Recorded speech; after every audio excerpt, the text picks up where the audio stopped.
75% மக்கள் நம்ம தப்பான முறையில் தான் படிச்சுட்டு இருக்கோம், படித்து முடிச்சிருக்கோம். ஏன் தப்புன்னு சொல்கிறேன்னா, நம்ம ஸ்கூல் டேஸ் காலேஜ் டேஸ் படித்த விஷயங்கள் இப்போ ஞாபகத்தில் இருக்கான்னு கேட்டால் அது டவுட்டு தான். அது ஞாபகத்தில் இல்லாமல் போனதுக்கும் காரணம் இருக்குது. நம்ம சரியான லேர்னிங் ஸ்ட்ராட்டஜிஸை உபயோகப்படுத்தாமல் இருந்திருக்கலாம். இல்லை நமக்கு கற்றுக் கொடுத்தவங்க பசங்களுக்கு எப்படி கற்றுக் கொடுத்தா சீக்கிரம் கற்றுப்பாங்க என்பதை தெரிந்து கொள்ளாமலே கற்றுக் கொடுத்துருக்கலாம். எப்போவோ பல வருஷத்துக்கு முன்னாடி 2 மணி நேரம் இல்லை 3 மணி நேரம் பார்த்த படம் சீன் பை சீன் ஞாபகத்தில் இருக்கும்போது ஸ்கூல் காலேஜ் படித்த அகடமிக் ஸ்டடீஸ் ஏன் ஞாபகத்துக்கு இல்லாமல் போச்சு? அதுக்கும் காரணம் இருக்குது. அது ஏன்னு வீடியோ இறுதியில் சொல்கிறேன். மற்றவங்கள பற்றி தெரியல, ஸ்கூல் படிக்கும்போது நான் ரொம்ப மோசம். மேக்ஸை யாராவது மெமரைஸ் பண்ணிட்டு போவாங்களா? ஆனால் நான் மேத்தமெட்டிக்ஸ் சம்மை மனப்பாடம் பண்ணிட்டு போயிருக்கேன். அதுக்கேற்ற மாதிரி தான் மார்க்கும் வாங்கினேன். மார்க் கம்மியானதை பற்றி அன்னைக்கும் நான் கம்ப்ளைண்ட் பண்ணதில்லை. பிகாஸ் நான் கொடுத்த எஃபர்ட்டும் அந்த மாதிரி தான். சப்போஸ் நீங்கள் காலேஜ் ஸ்டூடெண்ட் ஆர் ஸ்கூல் ஸ்டூடெண்ட்டாக இருந்து இந்த வீடியோ பார்த்தீங்கன்னா டக்குன்னு ஒரு கேள்வி வரும் ஆர் கோவம் வரும். கமல், நீங்களும் படிக்கிற காலத்தில் தப்பாக தானே படிச்சிங்க, இப்போ ஈஸியாக அட்வைஸ் மட்டும் பண்ணிக்கன்னு கேள்வி வரலாம். But let me tell you something. Experience is the best teacher. அனுபவமே சிறந்த ஆசான். நீங்கள் படித்தாலும் சரி படிக்கலனாலும் சரி, you will be moving on. சொசைட்டியில் நீங்கள் சர்வை பண்ணுவதற்கு ஏதாவது ஒரு ஃபேக்டர்ஸ் உங்களை ஃபோர்ஸ் பண்ணிகிட்டே இருக்கும். பட் உங்கள் இலக்கை அடைவதற்கு எடுத்துக்கொடுக்கிற டைமும் அதிகரிக்கும். கமல் கோச்சஸோட மிஷன் ஸ்டேட்மெண்ட்டே ஆக்சலரேட்டிங் ஒன்ஸ் லைஃப் சக்ஸஸ் தான். ஸோ வாழ்க்கையில் வெற்றி அடைவதற்கு முக்கியமாக தேவைப்படுவது படிப்பு. அதை எப்படி படிக்கலாம் என்பதற்கான லேர்னிங் ஸ்ட்ராட்டஜிஸை தான் இந்த வீடியோவில் நான் ஷேர் பண்ண போகிறேன். அதுக்கு முன்னாடி இந்த சேனலை சப்ஸ்கிரைப் பண்ணலன்னா உடனே சப்ஸ்கிரைப் பண்ணிடுங்க. Blooms taxonomy. இந்த ஃப்ரேம் ஒர்க்கை 1956 ஆண்டு பெஞ்சமின் ப்ளூம் அவர்களால் உருவாக்கப்பட்டது. பின்னர் நாளடைவில் 2001 ஆண்டு பல சைக்காலஜிஸ்ட், இன்ஸ்ட்ரக்ஷனல் ரிசர்ச்சர்ஸ் மூலமாக ரிவைஸ் வெர்ஷன் உருவாக்கப்பட்டது. இப்போ இந்த ரிவைஸ் வெர்ஷனை தான் சொல்ல போகிறேன். இந்த ப்ளூம்ஸ் டாக்ஸானமி முதல்ல ஆரம்பிக்கப்பட்டதுக்கான காரணமே எப்படி ஒரு விஷயத்தை கற்றுக் கொடுக்கலாம் என்பதை எக்ஸ்பிளைன் பண்ணுறதுக்காக தான் டாக்ஸானமி மாடல் உருவாக்கப்பட்டது. ஆனால் இந்த ப்ளூம்ஸ் டாக்ஸானமி மாணவர்களோட கிரிட்டிக்கல் திங்கிங்கை இம்ப்ரூவ் பண்ணுவதற்காகவும் கற்றுக்கிற பாடத்தை பெட்டராக புரிந்து கொள்வதற்கும் உதவியாக இருக்குது. இப்போ இந்த ப்ளூம்ஸ் டாக்ஸானமி ஃப்ரேம் ஒர்க் மூலமாக நீங்கள் படிக்கிற விஷயங்களை எப்படி மனசில் பதிகிற அளவுக்கு கற்றுக்கலாம் என்பதை தான் இந்த வீடியோ மூலமாக நீங்கள் தெரிஞ்சுக்க போகிறீங்க. இந்த ப்ளூம்ஸ் டாக்ஸானமியில் மொத்தம் 6 ஹைரார்கி லெவல்ஸ் இருக்குது. முதல்ல பேஸில் இருக்கிற 3 லெவலை பற்றி சொல்கிறேன். பிகாஸ் கரண்ட் எஜுகேஷன் சிஸ்டம்லையும் சரி, நீங்கள் கற்றுக்கிற முறையிலும் சரி, இதை தான் ஃபாலோ பண்ணிட்டு இருக்கீங்க. முதல் லெவல் ரிமெம்பர். நீங்கள் படித்த விஷயங்களை எப்படி ஞாபகத்தில் வச்சுருக்கா பார்ப்பீங்க. மெமரைஸ் பண்ணுவோம், அப்படியே மக்கடிப்போம். புரியுதோ இல்லையோ அப்படியே மனப்பாடம் பண்ணுவோம். படித்த விஷயத்தையே திருப்பி சொல்லுவோம். ஸ்கூலில் டீச்சர் கற்றுக் கொடுக்குற முறையிலையும் இதே தான் பயன்படுத்துவாங்க. ஏன்னு கற்றுவாங்க, ஸ்டூடெண்ட்ஸும் ஏன்னு சொல்லுவாங்க. ஸோ தட் மறுபடியும் ஞாபகத்துக்கு கொண்டு வர முடியுன்ற எண்ணத்தில் இந்த ஸ்ட்ராட்டஜியை யூஸ் பண்ணுவோம். அடுத்த லெவல் அண்டர்ஸ்டாண்ட். இது ரொம்ப முக்கியமான ஃபேஸ். இங்கே தான் நிறைய பேர் தப்பு பண்ணுவோம். படிக்கிற விஷயத்த புரிந்து கொள்ளாமலே படிப்போம். இன்னைக்கு வரைக்கும் எதுக்கு நான் அல்ஜிப்ரா படிச்சுன்னு தெரியாது. எனக்கு கற்றுக் கொடுத்த டீச்சரும் ஏன் அல்ஜிப்ரா படிக்கணும்னு சொல்லாமல் விட்டுட்டாரு. மேபி அதனால கூட என் ஞாபகத்தில் இல்லாமல் இருக்கலாம். நான் பண்ண தப்பா பண்ணாம எது படிச்சாலும் புரிந்து கொள்ள பாருங்க. புரிந்து கொள்வதற்கு படித்த விஷயத்தை எக்ஸ்பிளைன் பண்ணுங்க. மற்றவங்களோட டிஸ்கஸ் பண்ணுங்க. கேள்விகள் கேளுங்க. கேள்விகள் கேட்டாலே 80% கான்செப்ட் புரிஞ்சிடும். என்ன ஒரு பிரச்சனை, ஸ்கூல்ஸ் காலேஜில் நமக்கு ஒரு விஷயம் புரியலன்னா அமைதியாக இருந்துடுவோம். எந்திரிச்சு நின்று கேள்வி கேட்டால் நம்மளை யாராவது கிண்டல் பண்ணிடுவாங்களோன்னு பயம் ஏற்படும். டீச்சர் இல்லை பேரண்ட்டாக நீங்கள் இருந்தாலும் கேள்விகள் கேட்டு பழகுற அட்மாஸ்பியரை உருவாக்குங்க. இந்த அண்டர்ஸ்டாண்ட் லெவல் ரொம்ப ரொம்ப முக்கியமானது. ஏன்னா இது தெரியாமல் விட்டுட்டா அடுத்து நான் சொல்ல போகிற அனைத்து லெவல்ஸையும் உங்களால் பயன்படுத்தி கொள்ள முடியாது. அடுத்த லெவல் தான் அப்ளை. நீங்கள் படித்த விஷயத்த ப்ராக்டிக்கலாக அப்ளை செய்து பாருங்கள். நீங்கள் பயாலஜி ஸ்டூடெண்ட்டாக இருந்து தவளையை எப்படி கட் பண்ணணும்னு கேட்டால் இன்னமும் நம்மளால் பதில் சொல்ல முடியும். காரணம், ப்ராக்டிக்கல் கிளாஸில் நம்ம தவளையை நம்ம கையாலேயே டைசெக்ட் பண்ணி பார்த்துருப்போம்.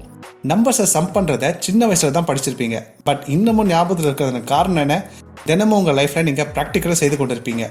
வேலெட்டில் 2 5 ரூபாய் காயின் இருந்து உங்ககிட்ட எவ்வளோ காசு இருக்குன்னு கேட்டால் 10 ரூபான்னு டக்குன்னு குயிக்காக சொல்லுவீங்க. ஸோ படித்த விஷயத்த கிடைக்கிற சான்ஸை எல்லாம் பயன்படுத்துங்க.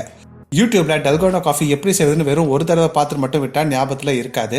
பட் இதுவே நீங்களே உங்கள் கையால் டல்கோனா காஃபி செய்து பாருங்கள், ஞாபகத்தில் இருக்கும். இப்போ நான் சொன்ன 3 லெவலில் தான் ஜென்ரல் நம்ம ஸ்கூல் காலேஜஸ் படிக்கும் போது உபயோகித்திருப்போம். ஆனால் இப்போ சொல்ல போகிறது அடுத்த கெட்ட லெவல் அனலைஸ். என்னைக்காவது நீங்கள் படித்த கான்செப்டையே கொஸ்டின் பண்ணியிருக்கீங்களா? உதாரணத்துக்கு, திருக்குறளை உண்மையாக திருவள்ளுவர் தான் எழுதினாரான்னு யோசிச்சிருக்கீங்களா? நமக்கு டீச்சர் சொல்லிக் கொடுப்பாங்க, நம்மளும் அப்படியே அனாலிசிஸ் பண்ணாமல் நம்பி மெமரைஸ் பண்ண ஆரம்பிப்போம். இல்லை அண்டர்ஸ்டாண்ட் பண்ண பார்ப்போம். இதுவே அனலைஸ் செய்து பாருங்க, நிறைய விஷயங்கள் தாட் ப்ரொவோக்கிங்காக இருக்கும். படித்த விஷயத்தை எக்ஸ்ப்ளோர் செய்து பாருங்க. இதே மாதிரி வேற கான்செப்ட் ஏதாவது இருக்கா, இல்லை அதுக்கு ஆப்போசிட்டாக யாராவது சொல்லியிருக்காங்களான்னு அனலைஸ் செய்து பாருங்க. கான்செப்டை இன்னும் டீட்டெயிலாக புரிந்து கொள்ள முடியும். அடுத்த லெவல் தான் எவாலுவேட். அனலிஸை பார்த்தோம். இப்போ நீங்கள் படித்த விஷயத்த ஜட்ஜ் பண்ணுங்க. ஆர்த்தர் சரியாக சொல்கிறாருன்னு எவலுவேட் பண்ணி பாருங்க. நான் என்னோட 20 வழிகள் மூலமா வெல்த் ஆஃப் இன்ஃபர்மேஷனை பெற முடியுன்ற வீடியோவில் இதையும் மென்ஷன் பண்ணியிருப்பேன். ஏதாவது ஒரு செல்ஃப் ஹெல்ப் புக் படித்தா ஆத்தரோட பாயிண்ட் ஆஃப் வியூ என்னன்னு பார்த்துட்டு நம்மளோட பாயிண்ட் ஆஃப் வியூ அவரோட தியரிக்கு ஒத்து போகுதான்னு பார்ப்பேன். உலகம் உருண்டடி யாராச்சும் சொன்னாங்கன்னா எய்தர் நீங்கள் அந்த ஒப்பீனியனை டிஃபெண்ட் பண்ணலாம் இல்லை ஆர்கியூ பண்ணலாம். பட் அந்த கான்செப்டை எவலுவேட் பண்ணுங்க. ஃபைனலாக கிரியேட். நீங்கள் படித்த விஷயத்துல இருந்து உங்ககிட்ட இருக்கிற இன்ஃபர்மேஷனை வைத்து நீங்கள் புது கான்செப்டை உருவாக்க பாருங்க. பிஎஸ்சி முடிக்கணும்னா இந்த டாஸ்க்கை அவங்க செய்தே ஆகணும். தங்களோட ரிசர்ச் பேப்பரை பப்ளிஷ் பண்ணால் தான் பிஎஸ்சி முடிக்க முடியும். ஸோ நீங்கள் ஒரு கான்செப்டை உருவாக்குறதுக்கு பிஎஸ்சி எல்லாம் படிக்கணும்னு அவசியம் கிடையாது. பில் கேட்ஸ் தன்னோட முதல் சாஃப்ட்வேர் ப்ரோக்ராமை 13 வயசுல தான் உருவாக்கினார். நீங்கள் படித்த விஷயங்கள்ல இருந்து ஒரு புது கான்செப்டை உருவாக்கணும்னு நினச்சா பேசிக் விஷயங்களை நல்லா புரிந்து கொண்டால் மட்டுமே தான் முடியும். இப்போ இன்ட்ரெஸ்டிங்கான விஷயத்த பார்ப்போம். வீடியோ ஆரம்பத்தில் சொன்ன ஞாபகம் இருக்கா? பல வருஷத்துக்கு முன்னாடி பார்த்த படம் ஞாபகத்தில் இருக்கு. ஆனால் ஒரே வருஷத்தில் பல தடவை படித்த விஷயம் ஞாபகத்தில் இல்லையே ஏன்னு கேட்டேன். ஞாபகம் வருதா? படம் பார்க்க ஆரம்பிக்கும் போது இந்த படத்தை ஞாபகத்தில் வச்சுக்கணும் அப்படின்னு எல்லாம் நினைக்க மாட்டோம். படம் போகிற போக்கில் என்ஜாய் பண்ணி பார்த்துட்டு இருப்போம். ஸ்டோரி மூவ் ஆக ஆக கேரக்டரை பற்றி புரியும். பிறகு கொஞ்சம் கொஞ்சமாக ஸ்டோரி பிளாட் புரிய ஆரம்பிக்கும். கதை நல்லா இருந்துச்சுன்னா அதோடையே ஒன்றி போயிடுவோம். மர்டர் ஸ்டோரினா ஹீரோவோட சேர்ந்து நம்மளும் கொலைக்கார யாருன்னு தேட ஆரம்பிப்போம். சே, இந்த இடத்துல பாட்டு வந்திருக்க கூடாதுப்பா, ஏன் ஹீரோ ஹீரோயின் சண்டை போட்டாங்கன்னு சீனை அனலைஸ் பண்ணுவோம். இதே மாதிரி சீன் வேற படத்தில் இருக்கான்னு கம்பேர் பண்ணுவோம். அண்ட் தென் படம் நல்லா இருக்கா இல்லையான்னு விமர்சிப்போம். கேரக்டர்ஸை ஜட்ஜ் பண்ணுவோம். ஃபைனலாக அந்த கதையை நமக்கு ஏற்ற மாதிரி மாற்றி பார்ப்போம். முகவரி படத்தில் தலைக்கு first time music director chance கிடச்சிருந்துச்சுன்னா நல்லா இருக்கும்னு நம்மளோட ஓன் வெர்ஷனை கிரியேட் பண்ணுவோம். இப்படி ப்ளூம்ஸ் டாக்ஸானமியில் இருக்கிற அனைத்து லெவல்ஸையும் கம்பைன் செய்து உபயோகப்படுத்துவதில்ல நமக்கே தெரியாமல் அந்த படம் நம்ம மனசில் நின்று போயிடும். படங்களும் ஒரு சில பேருக்கு பாடங்கள் கற்று தரும். ஒரு சில டைரக்டர்ஸ் படத்தில் ஒரு மெசேஜ் சொல்லியிருக்கேன், படத்தில் இந்த சொசைட்டிக்கு ஒரு புது விஷயத்தை கற்றுக் கொடுக்க முயற்சி பண்ணிருக்கேன்னு டைலாக் எல்லாம் அடிச்சு விடுவாங்க. ஸோ படம் பார்க்குற ஆடியன்ஸ் இந்த 6 லெவல்ஸை யூஸ் செய்கிற மாதிரி ஸ்க்ரீன் பிளே இருந்துச்சுன்னா படம் ஹிட் ஆகிடும். On the other side Interstellar படத்தை எடுத்துக்கோங்க. இன்டர்ஸ்டெல்லர் படம் ஒரே ஒரு தடவை மட்டும் பார்த்தவங்க யாராவது இருக்கீங்களா? ஒரு தடவை மட்டும் பார்த்துட்டு படம் ஞாபகத்தில் இருக்கான்னு கேட்டால் மோஸ்ட்லி இல்லைன்னு தான் பதில் வரும். காரணம் அதில் சொல்லியிருக்கிற விஷயங்கள் புரியாமலே இருந்திருக்கும். ஆரம்பமே புரியாத போதும் புரிஞ்சிக்க ட்ரை பண்ணாத போதும் படம் ஞாபகத்தில் இருக்க வாய்ப்பு இல்லை. ஆனால் இதே இன்டர்ஸ்டெல்லர் படத்தை 2-3 தடவை பார்த்தவங்களுக்கு ஸ்டோரி ஞாபகம் இருக்கும். காரணம் நீங்களே ரிப்பீட்டடாக பார்த்துருப்பீங்க. வார்மோல்னு டைலாக்னு வந்தால் என்னன்னு அனலைஸ் செய்து பார்த்துருப்பீங்க. விக்கிபீடியாவில் ஸ்டோரி என்னன்னு தேடி படித்து பார்த்துருப்பீங்க. இப்படி பல ஸ்ட்ராட்டஜியை உபயோகப்படுத்தினால ஞாபகத்தில் கொஞ்சமாவது இருக்கிறதுக்கு வாய்ப்பு இருக்குது. உங்களை நிறைய பேர் நான் கற்றுக் கொடுக்குறது ரொம்ப புரிகிற மாதிரி ஈஸியாக இருக்குன்னு ஃபீல் பண்ணுறதுக்கான காரணம் என்னோட கோச்சிங் ஸ்டைலையும் இந்த ஸ்ட்ராட்டஜிஸை நான் உபயோகித்திருப்பேன். என்னோட வீடியோஸில் பார்த்தீங்கன்னா யூஸ்வலாக பெரிய பெரிய ஸ்டேட்மெண்ட்ஸ் போடாமல் கீ பாயிண்ட்ஸாக லிஸ்ட் டவுன் பண்ணுவேன். கான்செப்டை புரிய வைக்கிறதுக்காக வேறொரு சின்னரவை உதாரணம் கொடுப்பேன். லைக் இந்த வீடியோவில் இன்ட்ரெஸ்டர் பற்றி சொன்னல அந்த மாதிரி தான். முடியும் போதே ஞாபகப்படுத்துறதுக்கு கண்டென்ட்டை ஒரு தடவை மறுபடியும் சமரைஸ் கொடுப்பேன். நீங்கள் கற்றுக்கிட்ட விஷயங்களை மறுபடியும் எவலேட் பண்ணுறதுக்கு கால் டு ஆக்ஷனில் உங்களுக்கு ஒரு ஆக்டிவிட்டியோ இல்லை அசஸ்மெண்ட் வைப்பேன். நீங்களும் ஒரு கோச்சாக இருந்தாலும் சரி, இல்லை உங்களோட பசங்களுக்கு பாடம் கற்றுக் கொடுக்குறதாலும் இந்த டெக்னிக்ஸை யூஸ் செய்தீங்கன்னா பசங்களால் ஈஸியாக கற்றுக்க முடியும். வழக்கம் போல் கோச் சொசைட்டிஸ் கால் டு ஆக்ஷனில் உங்களுக்கு ஒரு டாஸ்க் வச்சுருக்கேன். அதுக்கு முன்னாடி ஒரு குவிக் சம்மரி. ப்ளூம்ஸ் டாக்ஸானமியில் நீங்கள் பார்த்த அந்த 6 லெவல்ஸ் என்னென்னா remember, understand, apply, analyse, evaluate and create. நீங்கள் இப்போ என்ன செய்யணும்னா இந்த ப்ளூம்ஸ் டாக்ஸானமி மாதிரி வேறு ஏதாவது லேர்னிங் ஸ்ட்ராட்டஜிஸ் இருக்கான்னு பாருங்கள். இந்த வீடியோவில் 2001 உருவாக்கப்பட்ட ரிவைஸ் வெர்ஷனை பார்த்தீங்க.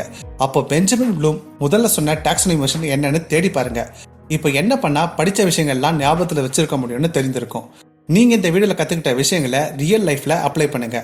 இந்த டாக்ஸானமி எல்லாம் நமக்கு செட் ஆகுதுன்னு நினச்சா ஏன் செட் ஆகாதுன்னு கிரிட்டிசைஸ் பண்ணலாம். இல்லை இந்த கான்செப்ட் நல்லா இருக்குன்னு நினச்சா எவலுவேட் செய்து டிஃபெண்ட் பண்ணுங்க. At the end of the day இது எல்லாத்தையும் செய்யும்போது இப்போ நீங்கள் பார்த்து கற்றுக்கிட்ட கான்செப்ட் உங்கள் ஞாபகத்தில் இருக்கும். ஐ நோ நிறைய விஷயத்த நான் இப்போ உங்களுக்கு டம்ப் பண்ணியிருப்பேன். நெக்ஸ்ட் டைம் ஏதாவது யூடியூப்பில் வீடியோ பார்த்தாலும் சரி, இல்லை செல்ஃப் ஹெல்ப் புக்ஸோ இல்லை அகாடமிக் புக்ஸோ படித்தாலோ இந்த ப்ளூம்ஸ் டாக்ஸானமி சொன்னபடி உங்கள் லேர்னிங் அப்ரோச் இருக்கட்டும். ஹோப் இந்த வீடியோ உங்களுக்கு பிடிச்சிருக்கும்னு நம்புகிறேன். நீங்கள் ஸ்டூடெண்ட்டாக இருந்தால் உங்களோட ஃப்ரெண்ட்ஸுக்கும் வீடியோவை ஷேர் பண்ணுங்கள், அவங்களும் பயன்பெறட்டும். நெக்ஸ்ட் வீக் வேறு வீடியோவில் கனெக்ட் பண்ணுறேன். This is Kamal signing off. Take care, take action.